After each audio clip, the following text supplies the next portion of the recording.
Zaman dahulu hiduplah seorang pemuda tani yatim piatu di bagian utara Pulau Sumatera. Daerah tersebut sangatlah kering. Pemuda itu hidup dari bertani dan mendurung ikan. Suatu hari ia gelisah karena hingga larut malam tak satupun ikan didapatnya. Hari sudah larut malam, ia pun pulang. Akan tetapi ketika hendak pulang, ia melihat seekor ikan yang besar dan indah, warnanya kuning seperti emas. Ia pun menangkap ikan tersebut dan segera dibawanya pulang. Sesampainya di rumah, karena sangat lapar ia hendak memasak ikan itu. Namun, ia pun mengurungkan niatnya lantaran ikan tersebut sangat indah. Ia memilih untuk memeliharanya lalu menaruhnya di sebuah wadah yang besar dan memberinya makan. Keesokan harinya seperti biasa ia pergi ke ladang. Tengah hari ia pun pulang untuk makan siang. Alangkah terkejutnya ia ketika melihat di rumahnya telah tersedia berbagai masakan. Ia pun teringat pada ikannya karena takut dicuri orang. Dengan bergegas ia berlari ke belakang dan melihat ikan yang dipancingnya semalam. Ternyata ikan tersebut masih berada di tempatnya.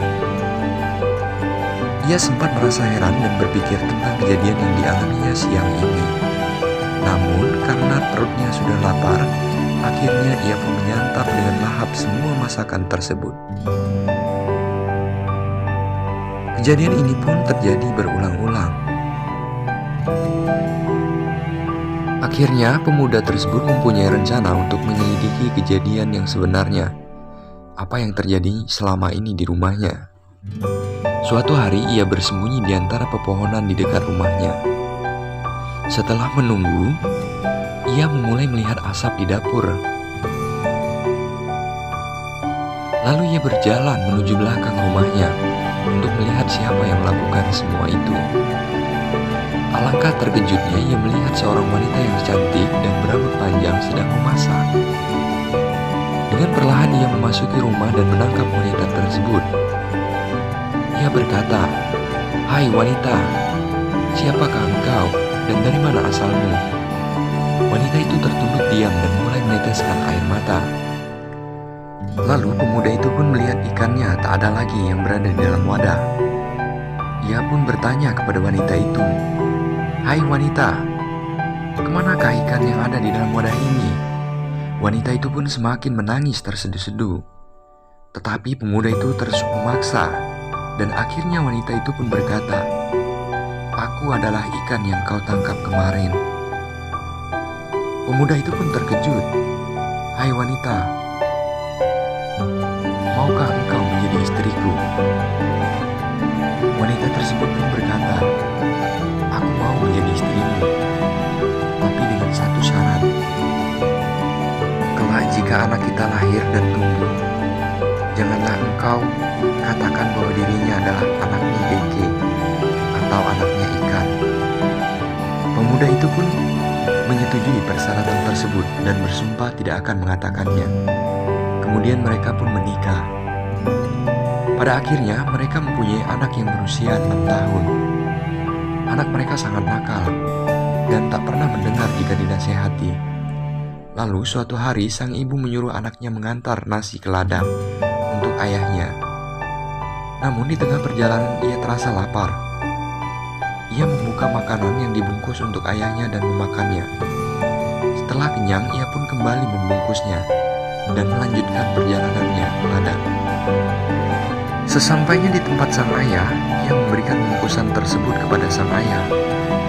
Ketika ayahnya membuka bungkusan nasi, sang ayah terkejut karena isinya tinggal tulang ikan saja. Sang ayah pun bertanya kepada anaknya, "Hai anakku, mengapa isi bungkusan ini hanya tulang ikan belaka?" Anaknya pun menjawab, "Di perjalanan tadi perutku terasa lapar, jadi aku memakannya." Sang ayah pun emosi dan dengan kuat ia menampar pipi anaknya sambil berkata, "Botul maho anak ni Deke, betullah engkau anaknya ikan." Sang anak pun menangis dan berlari pulang. Sesampainya di rumah, anaknya pun menanyakan kebenaran perkataan ayahnya. "Ibu, benarkah aku anaknya ikan?" Mendengar pernyataan anaknya, sang ibu terkejut sambil meneteskan air mata. Ia berkata di dalam hati, "Suamiku telah melanggar sumpahnya, dan sekarang aku harus kembali ke alamku." Seketika sang anak dan ibunya hilang.